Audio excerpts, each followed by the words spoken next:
It's 2 a.m. Everyone in your house is asleep, but you're wide awake, staring at the ceiling. Your mind is replaying that conversation from yesterday. Did you say the wrong thing? Did your friend sound weird on the phone? Is your boss unhappy with you? What if you lose your job? What if you can't pay rent? What if everything falls apart? You're not sick. You're not crazy. You're just overthinking. And it is slowly destroying your peace, your sleep, your confidence, and your life. But here's what's incredible. A Roman emperor who ruled the most powerful empire in human history, who faced wars, betrayals, plagues, and the death of his own children, figured out exactly how to stop this over 2,000 years ago. And his method is so simple, so practical, so powerful, that modern psychologists are just now catching up to what he already knew. Welcome to Philosophy Problems, where ancient wisdom solves modern life. Today, we are going to completely rewire the way your brain thinks. By the end of this video, you will have a step-by-step Stoic system to eliminate overthinking from your life permanently. Before we dive in, when was the last time you had a completely quiet mind? No worries, no replaying conversations, no imaginary arguments, no worst-case scenarios, just peace. For most people, they cannot even remember, because we live in the most overstimulated, overconnected, over-informed era in human history. Our phones buzz every 5 minutes. Social media shows us everyone else's highlight reel. News is designed to make us anxious. And our brains, which evolved to solve real physical problems, are now drowning in invisible, imaginary problems. The result? An epidemic of overthinking, anxiety, sleepless nights, paralysis, regret, and a constant feeling that something is wrong, even when everything is actually fine. Stoicism is a philosophy born in ancient Greece around 300 BC, perfected by 3 extraordinary men: Marcus Aurelius, a Roman emperor; Epictetus, a former slave who became one of history's greatest teachers; and Seneca, a playwright and advisor to emperors. These 3 men lived completely different lives, but arrived at the same extraordinary conclusions about the human mind. Most people think overthinking means thinking too much, but that's not quite right. Overthinking is specifically thinking about things you cannot control in a repetitive, unproductive loop that generates anxiety without generating solutions. There is a massive difference between deep thinking and overthinking. Deep thinking solves problems. Overthinking creates them. Here is something important. Your brain is not broken. It is actually doing exactly what it was designed to do. Your brain's #1 job is to keep you alive. And to keep you alive, it constantly scans for threats, real or imaginary. Thousands of years ago, this was incredibly useful. If you heard a noise in the bushes, your brain immediately went into threat detection mode. Is that a predator? Should I run? Should I fight? The brain that overthought survived. The brain that didn't. But here's the problem. We no longer live in that world. The threats are different now, but your brain hasn't gotten the update. So instead of scanning for lions and predators, it scans for social threats. Did my colleague look at me weird? Did my message get left on read? Is my boss going to fire me? And it treats every single one of these social threats as if your life depends on it.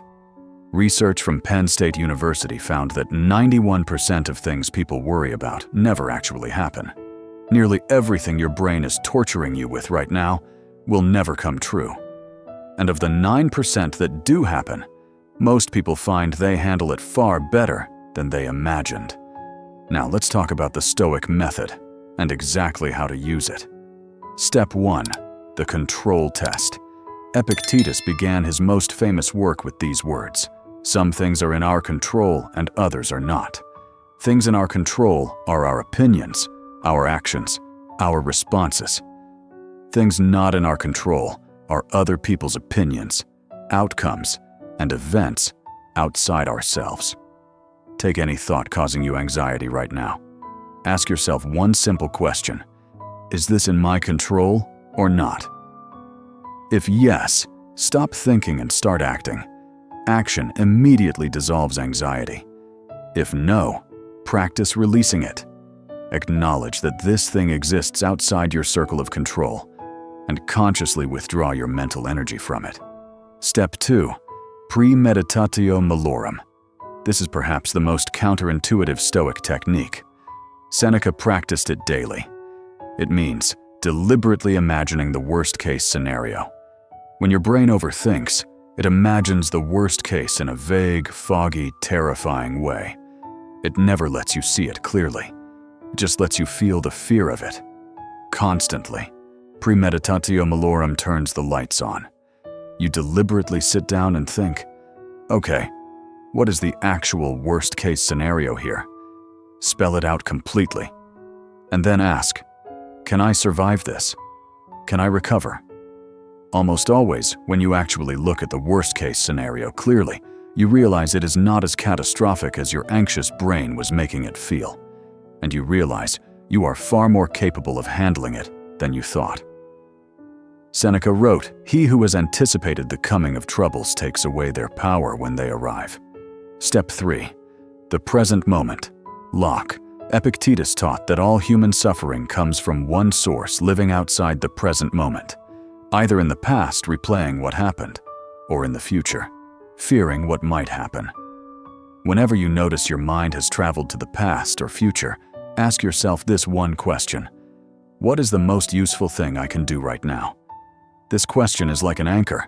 It pulls your mind out of the imaginary and into the real. And the moment your mind is in the real, overthinking stops. Marcus Aurelius wrote, "Confine yourself to the present." Just 3 words, but perhaps the most powerful 3 words in all of philosophy. Step 4. The observer technique. When you are deep in an overthinking spiral, your thoughts feel like reality. They feel urgent, important, and true. Here is the shift. Instead of saying, "I'm worried about my job," say, "I notice I'm having a thought that I'm worried about my job." Notice the difference. The first version, you are the worry. The second version, you are the observer of the worry. And observers have power. They can examine, they can question, they can choose. For the next 24 hours, every time an anxious thought arrives, add the phrase, "I notice I am having the thought that," before it. Watch what happens to the intensity of that thought. Step 5. The evening reflection. Every evening, Stoic philosophers would review their day with 3 questions. Question 1. What did I do today that I can improve tomorrow? Question 2.